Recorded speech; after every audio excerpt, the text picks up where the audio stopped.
Did you know that Cubic Annihilation allows you to create your own faction? In addition to showing you how that works and the rest of the gameplay, I will tell you what I talked about with its developer, while you can try its demo on Steam for yourself.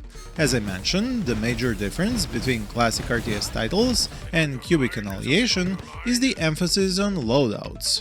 In most games, you might select a faction, and this determines what you can build during a game. In this one, you do not select a faction, but you configure a loadout instead.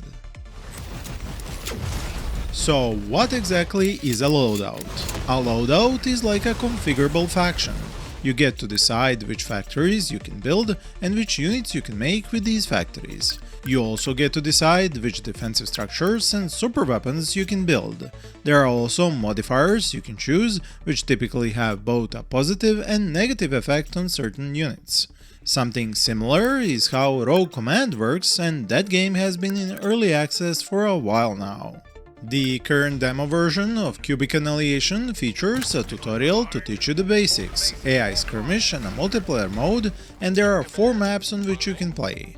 The cubic aesthetic, which basically means simple colors on block-based models, permeates the whole game, and it does remind a bit of 9-bit armies, giving it a very distinctive look. The music is also fitting with a strong electronic vibe that really helps set the mood, while sound effects are sometimes a bit rough, but they carry a lot of weight.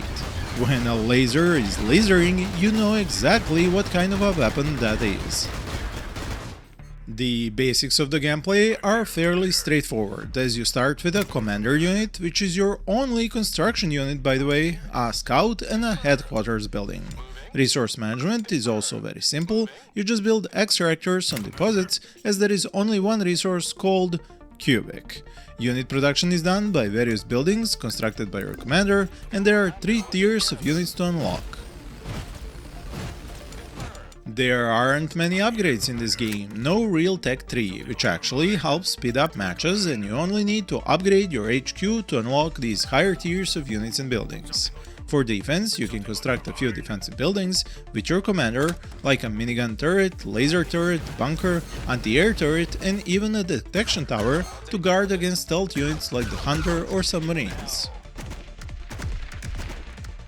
One thing that bothered me is that unit production in this game needs a bit of micromanagement, because it is impossible to queue up units beyond what your current resource stockpile allows, as the gameplay would benefit from a streaming economy and queued unit production systems. It is also important in this game to build enough storage buildings so you can have the required resources stored to upgrade your HQ, which then unlocks the mentioned higher tier units like the invisible hunters or the massive behemoth tank.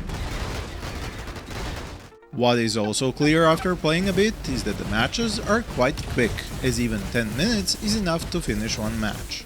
This can help make the game friendlier for players with a busy life. Now we should talk more about how loadouts can affect matches. For example, a player could build stealth units which seem to be invisible, and if the AI opponent doesn't build anything that can detect these stealth units, they become impossible to beat. Something the dev is aware of and will fix. So the right loadout selection could mean a match is almost over before it even begins, creating a sort of loadout metagame. Playing against the AI is a lot of fun once you pick one of the 4 difficulty levels which suits your skill. This game is certainly not super challenging, and most players should be able to pick it up just fine. Do note that in the demo there are no campaign missions, although the tutorial feels like a mission from a campaign. Most of the maps are fairly small scale, with just one being a fair bit larger. Their design focuses on fairly small open areas in which to fight, with some obstacles that don't present a problem to water and air units. There are 5 different unit factories in the game, meaning you can recruit infantry, tanks and other vehicles, ships, aircraft, and interestingly enough hovercraft, but because of the loadout system, you will only be able to construct 3 types of factories which you have selected in your loadout. As a little tip, I would not recommend selecting the scout as part of your loadout selection for infantry, because the HQ building can also build scouts. Another thing the dev might want to think about changing. In the factory, for example, you can build paladin tanks, the game-ending behemoth tanks, exploding boom bikes that seem to be most effective against enemy extractors but otherwise die really quick, speedy combat bikes, light attack mechs, a Humvee that can transport 4 troops, an anti-air vehicle, and finally an artillery unit. Since there are so many vehicles to pick from, picking just 4 for your loadout is going to be tough. Now, while the game will eventually have multiple super weapons, right now there is only the nuke silo. Its missile can't kill the enemy HQ outright and win you the game, but it will destroy everything around it. Then you can deliver the killing blow with your units. Since I got to talk to the developer a bit, he explained to me that his game is inspired by CNC Generals when it comes to the unit design and the general game design philosophy. Because like in that game, each vehicle, mech and bot feels distinct, yet also feels part of a cohesive whole. He also mentioned the exploding motorbikes being inspired by CNC Generals, as he always preferred having cool units. Other inspiration came from Total Annihilation and its use of a commander unit as the central builder unit, just like it is in Beyond All Reason. StarCraft in turn inspired the overall feel and pace of the game, encompassing everything from the strong faction symmetry and the general flow of combat.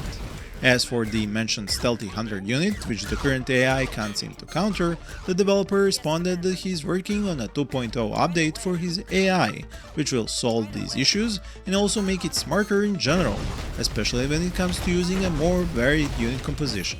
As for whether we can look forward to playing a campaign in Cubic Annihilation, the dev says this may happen. He knows that his players prefer to play against the AI rather than against each other, so he is more likely to implement new game modes to lean into that aspect, like 2-player co-op versus AI or an endless survival mode.